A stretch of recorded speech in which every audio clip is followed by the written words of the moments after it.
Greetings and welcome. This is Luke Smith with RuralVacantLand.com, and today I'd like to show you a property I've got in northern Nevada. So I'm zooming in. I'm on the map search of RuralVacantLand.com, and I'm zooming in to northern Nevada. And I keep getting people asking about this the 93 corridor. If I have any properties along the 93. And I'm always thinking the 80 is what you'd look at, right? But for some reason, people like the 93 corridor. And you notice I don't have any properties super close. This is the closest one I got to the 93 corridor. So we zoom in. Here's Wells. Here's Wilkins, and we can go over here to the property. Well, if I go satellite, you can see that there's some little roads going over this way. So let's keep zooming in.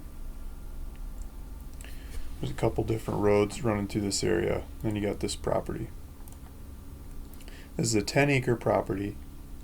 Yeah, 10 acres. I'm asking $2,199. And I got a couple different pictures of the area. These pictures are not of the actual property. They're of the area. I mean, this is satellite view of the what you get. There's a fire break that runs across the property, and this gives you a depiction. The GPS coordinates on here to the center of the property. And I think this is from the north looking south. But yeah, so a couple different pictures on there trying to depict where the property's at. There's a buy now. You can click on that, enter your information, and you pay the $2,199, and I do up all the paperwork and get the property recorded into your name. The property tax in this property is $13.04. I mean, that's I gotta laugh. Like, I hate paying taxes, and in the land business I pay taxes on a lot of different properties, but $13.04 is that's my kind of tax. I love these kinds of properties that don't have much of any tax. That's makes it so easy to own property like this over time. You can park it, put it away, work on it, do whatever you want, and not really worry about the tax bill. It's like, going to fast food meal or something kinds of money, or going to Starbucks. Let's click on the GPS coordinates and zoom in on the map. It's more of an interactive map than the one that's on the website. So this road that runs along here, I think it's like a little road, like a two-track kind of road, and then it looks like the county or the fire department or somebody's put a fire break along the northern border of this road. And so if we zoom in on this, I'm kind of curious before we totally zoom in to see where these roads come out. So there's a whole bunch of different ways. Looks like you could go the south side of the river or the north side, and we should probably look into river too. I'm guessing this 93's got street view.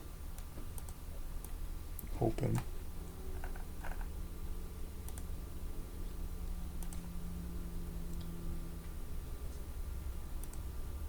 Yeah, there we go. We get street view. So we can zoom in on the street view of the 93 and see the 93. There's the stream in there. There's power lines running down the stream. Here's a turnoff. Looks like there's a gate there. Probably just says, close the gate behind you. Don't let the cattle out into the street. It's probably all it really is saying. Yeah, see, it says keep gate closed. It doesn't say no trespassing. It just says keep gate closed. Let me zoom back in. Give you a view of the countryside a little bit. So this is Google Street View, and they might have dates. This was October 2011. So this is the countryside, and this property, you follow these roads out, and I think there's some little hills off yonder. I think it's on one of those little hills. So we'll zoom in on that soon.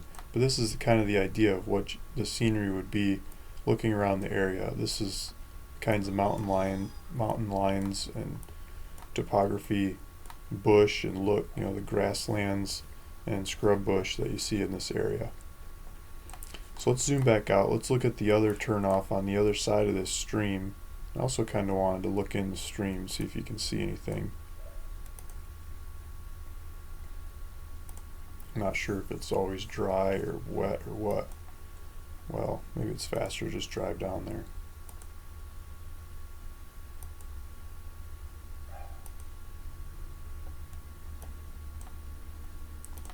Kind of looks dry to me. But this stream runs through the area. There's a bunch of bush in there, so it's got water in there sometime that it's growing off of. And then there's a street over here that also crosses that stream. Let's see what this says. Looks like the same kind of deal. Well, maybe there's a fence line. It's open range land. You have to build a fence to keep the cattle out. It's not like the fences are there to keep you from ever going there. Let me find the other street.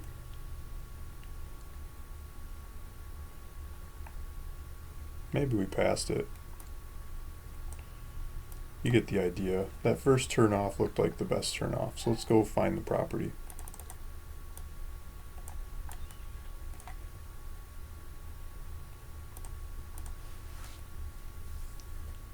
So you follow that road and eventually you get over to this property.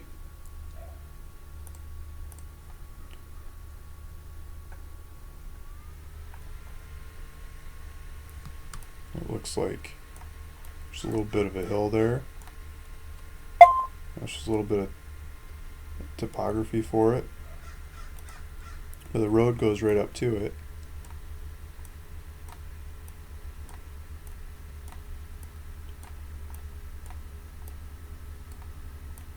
If we zoom in on this, you get this hill here. So you could build a place on this hill looking out over the area.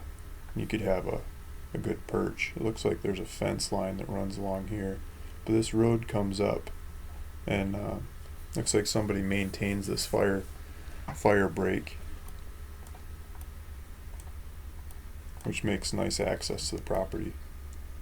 And it even looks like, because of this hill, it looks like the road kind of goes around and circles around. So this is like your property here. I mean, you get this whole hill down to this fence and this piece up here all the way around. If I pull it up on this map, you can see that. So here's the road going around the hill and winding back up to the hill to the center of the property. It looks like it's got more bush on this property than a lot of the property in the area. It looks like the lower spots are running southeast away from this area, kind of merging into a river bed down here, and then running northeast from there. So that's probably the topography. And it looks like you're at the foothills of this mountain. Looking to the north, let me straighten the map out. So if you look to the north, you're at the foothills of this mountain called 9 Mile Mountain. Let's see if we can get any pictures or anything about that one. It doesn't seem to be a very popular mountain.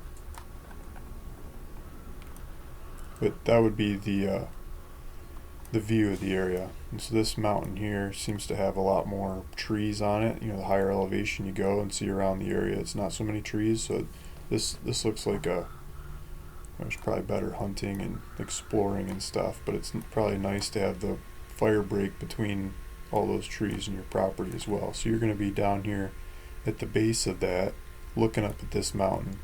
The